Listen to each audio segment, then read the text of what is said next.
Bonjour à tous, bienvenue sur SVM6. Donc pour ce tutoriel, je vais revenir sur le mode Workbench ici là, le mode de rendu Workbench et donc sur les images de rendu particulièrement, puisque lorsque vous allez faire un rendu, vous allez pouvoir constater lorsque vous regardez une image sur donc on va en regarder une. Voilà. Si je regarde une image comme ça et que je zoome sur l'image, voilà ce qui se passe. On voit plein de petits points comme ceci dans le fond de l'écran. Si je zoome sur l'objet, il n'y a pas de petits points, ok, pas de problème.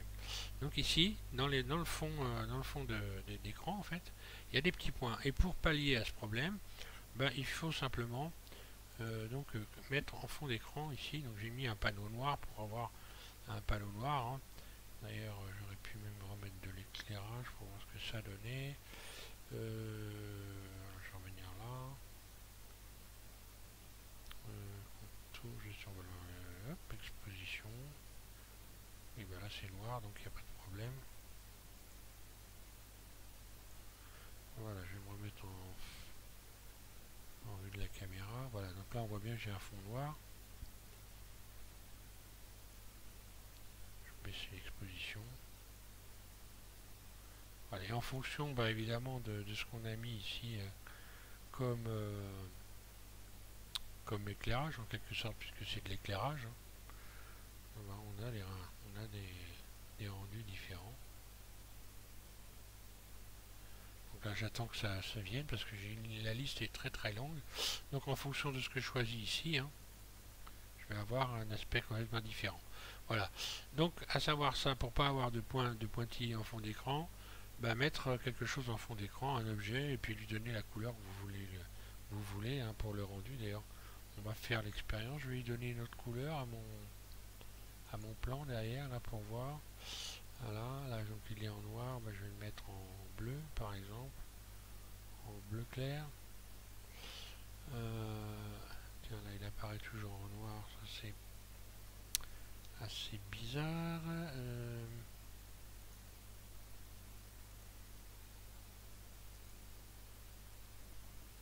Studio, matcap. Je vais choisir un matcap neutre. Et puis ici, si je mets objet, c'est pas bon. Matériaux, voici en matériaux. Oui, en matériaux, forcément, il est de la bonne couleur. Aléatoire.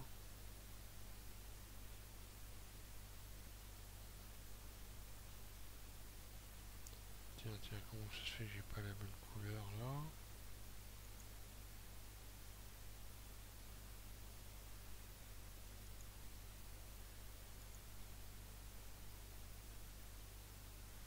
Donc automatiquement, il faut que je modifie ici ça. Hein.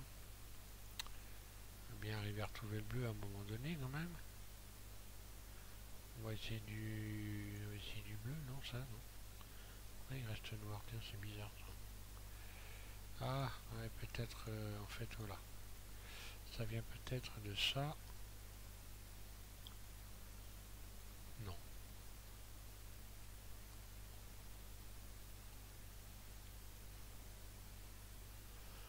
Donc, c'est ce... On veut pas me casser la tête, je vais le peindre. Voilà, ah bah oui, ça y est, j'ai compris.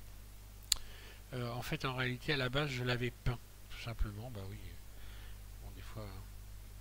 Alors, je vais remettre en mode peinture, voilà, et puis on va mettre... je vais mettre un bleu, voilà, un bleu clair, hop. Je vais le peindre.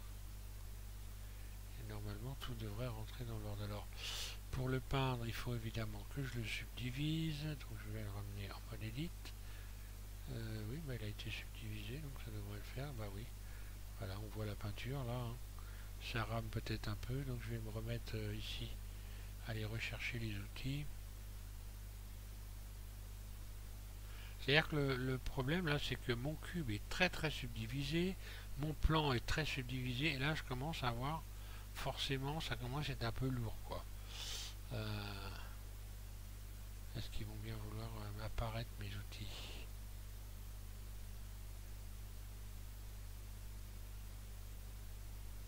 Je suis dans le bon mode au moins? Ah oui, d'accord, je suis pas dans le bon mode. Donc je me remets dans le mode peinture, ok. D'accord. Ça y est, je commence à Donc là, c'est bon, donc on va mettre de la peinture. On va mettre un bleu clair, ok, un bleu très clair même. Ici, je vais retirer voilà, le trait doux. F, j'agrandis, et voilà. On va y arriver. Donc là, j'aurais pu le taguer, hein. J'aurais pu taguer le plan en fait, hein. Voilà, je reviens donc en mode objet, je fais de la caméra, et voilà. Et donc là, si je fais un F12, ben, normalement, je ne vais pas avoir de points au fond d'écran. Voilà. Donc là, j'ai beau zoomer, on voit que j'ai pas de points dans le fond d'écran. Donc là, j'ai choisi une autre couleur. Je reviens ici. Maintenant, je vais déplacer. Je vais fermer ça. Je vais déplacer le plan ici, là. Là. Ok. Et maintenant, je vais refaire un rendu F12. Alors là, on va pas voir les points, je pense, parce que le fond est clair. Donc le fond est clair, voilà, il n'y a pas de points. Si je mets un fond noir, par contre, donc je vais, hop, je ferme ça et je vais mettre un fond noir ici. Voilà. Et maintenant, si je fais un F12,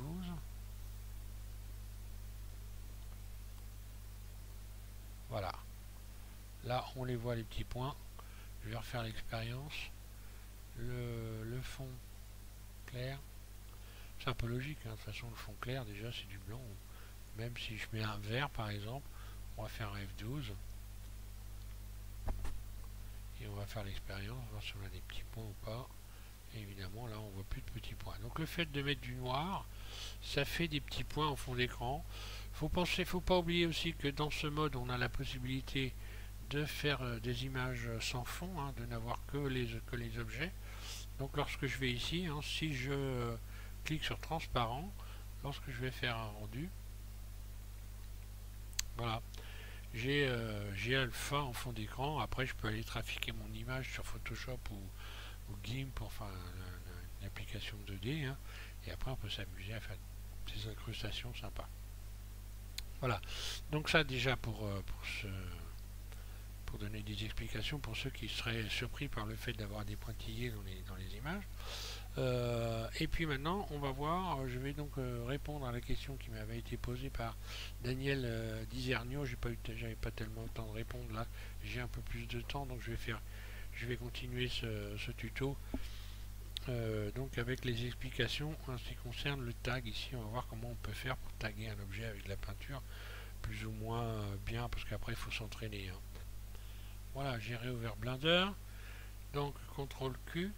Je vais rajouter un CTRL Q, hein, c'est les raccourcis. Donc si vous suivez mes tutos, je vous ai expliqué comment créer des raccourcis. D'ailleurs, je vais refaire un nouveau tuto pour vous expliquer comment pouvoir rajouter des éléments dans cette liste Quick Favori ici.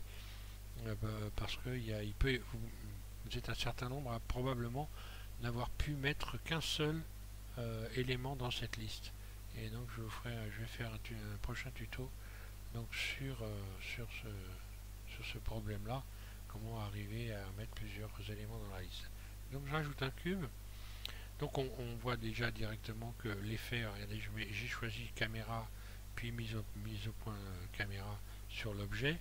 Donc là on voit tout de suite, par exemple ici, si je veux faire une mise au point, donc l'intérêt, on voit tout de suite l'intérêt d'avoir créé ses propres menus, parce que voilà, j'aligne ma caméra directement et c'est vraiment très très rapide, quoi. Bon, maintenant on va parler de la peinture. Alors mon cube, je vais l'emmener dans le mode peinture. Et puis donc là, je suis dans le mode peinture. W, je choisis une couleur, voilà.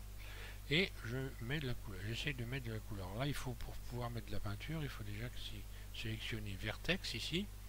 Et puis se mettre ici, soit ici en mode rendu, soit moi j'ai fait en sorte de pouvoir me mettre en mode rendu avec la lettre Z, hein, directement. Donc j'utilise les menus Pi, hein. Et voilà. Alors maintenant, si je vais aller chercher une peinture, ici je vais me mettre en mode oui, c'est bon, je suis en mode vertex F. Voilà. Il faut, là j'étais obligé d'agrandir le pinceau pour arriver à mettre de la couleur. Parce que si je réduis le pinceau F, ben, ce qui se passe, il n'y a pas de couleur. Simplement, il n'y a pas de matière pour réceptionner de la couleur en quelque sorte. Si j'agrandis, et bien là, je vais arriver à le peindre. Voilà. Je vais reprendre une autre couleur. Là. Voilà. Donc là, je vais arriver à le peindre. Par contre, si je veux faire une peinture détaillée, donc il faudrait que je réduise mon pinceau. Et si j'essaye de faire un tag, d'ailleurs, je vais changer de couleur pour qu'on voit bien. Si j'essaye de faire un tag, bah, il ne se passe rien du tout. Donc maintenant, je vais ramener mon cube en mode edit. Et je vais le subdiviser. Donc là encore, l'intérêt d'avoir créé mon propre menu. Dans là, subdiviser, on va voir que voilà, je vais tout de suite. Alors là, je mets carrément divisé par 30. Voilà. Faire une première expérience, je divise par 30. Voilà, je ferme ça et je retourne dans le mode peinture. Et maintenant, j'essaie de faire un tag. Qu'est-ce qui se passe?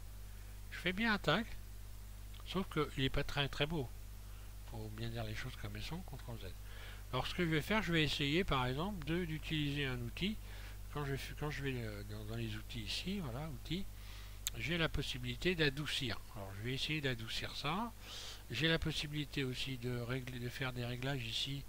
Si je me rappelle bien, voilà, le trait ici dans le trait. Donc ici voilà, donc les espacements 0, hein, pas d'espacement pour avoir un trait très lié. Et puis ici un trait doux. Alors on va faire l'expérience, j'essaie de faire un S, voilà. Et ben voilà. Même avec un trait doux, CTRL Z, je reviens en arrière, c'est pas bien. Donc ce que je vais faire, je vais retourner donc en mode edit et je vais resubdiviser une nouvelle fois. Sauf que là, il arrive un moment, il faut faire attention, à force de subdiviser, bah ça finit par ramer à mort, quoi. Enfin, en ce qui me concerne, j'ai pas une machine assez puissante pour subdiviser beaucoup. Mais bon, allez, je vais subdiviser une nouvelle fois. Donc moi je fais CTRL Q, hein, pour pouvoir subdiviser une nouvelle fois. Là, si je l'ai fait qu'une seule fois, parce que si je fais plus loin, je pense que ça va commencer à devenir compliqué pour moi. Donc je reviens dans le mode peinture et j'essaie de faire un S. Ah, c'est quand même plus joli. Là, donc maintenant je vais rappeler les outils ici. Donc j'ai fait N, hein, pour rappeler les outils. Et là carrément je vais revenir à ce fameux trait ici. Je mets espacement 0, enfin 1, puisqu'on est obligé. Trait doux. Et j'essaie de faire un S. Voilà. Alors, moi je peux pas subdiviser beaucoup plus parce que sinon après je pourrais même plus bouger. Maintenant, si vous avez une machine, donc Daniel, si tu as une machine, donc je rappelle, hein, c'est Daniel Dizernio. Si tu as une machine suffisamment puissante, tu peux y aller, subdivise à mort. Plus tu auras subdivisé, et mieux ça sera. Là, si j'agrandis le pinceau, je fais F. Hein, voilà. Et voilà. F. Je vais le remettre un peu plus petit. Après, il faut s'entraîner. Hein. Il faut s'entraîner à bomber, j'ai envie de dire, l'objet. Donc tous les objets, hein, on peut faire ça avec n'importe quel objet. Hein. Si j'avais mis Suzanne, ça aurait fait exactement la même chose. Je peux taguer Suzanne. Là, l'avantage, c'est que je peux faire des traits petits. Donc là, si je réduis mon pinceau en faisant F, je le réduis beaucoup. Hein. Je vais le réduire beaucoup en tout petits points comme ça. Donc là, on va voir que ce qui va se passer est, ben voilà, il faudrait que je rajoute encore de la matière pour pouvoir y arriver. Alors tiens, on va faire l'expérience.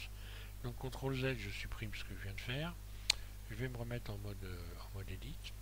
Et je vais tenter de resubdiviser encore une fois, en espérant que ça va pas devenir trop grave.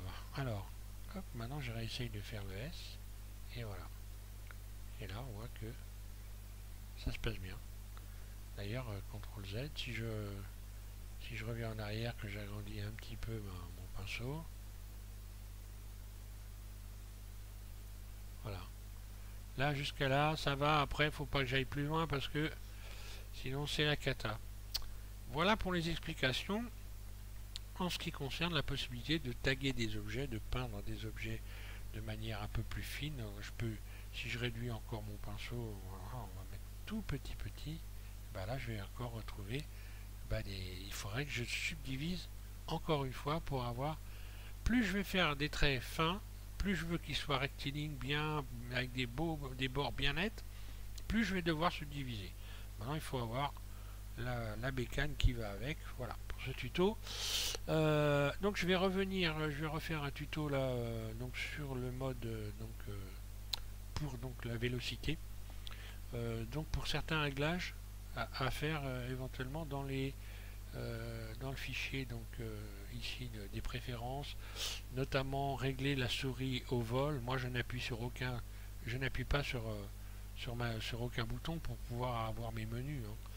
J'ai donc réglé, j'ai fait en sorte de régler les éléments pour à chaque fois que je passe dessus, non seulement j'ai une explication quand il y en a, hein, quand j'ai mis le menu, j'ai mis les comment j'ai perdu le nom, les infobules.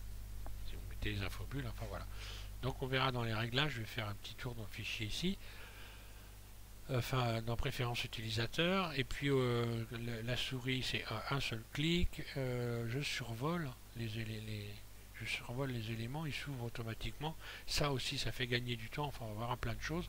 On va voir aussi dans le prochain tuto comment pouvoir rajouter plusieurs éléments ici pour ceux qui ont eu des problèmes pour donc étoffer leur liste des favoris. Voilà, merci à tous de suivre M6 et donc je vous invite à regarder le prochain tuto qui va être probablement intéressant pour pas mal de monde. Voilà, merci.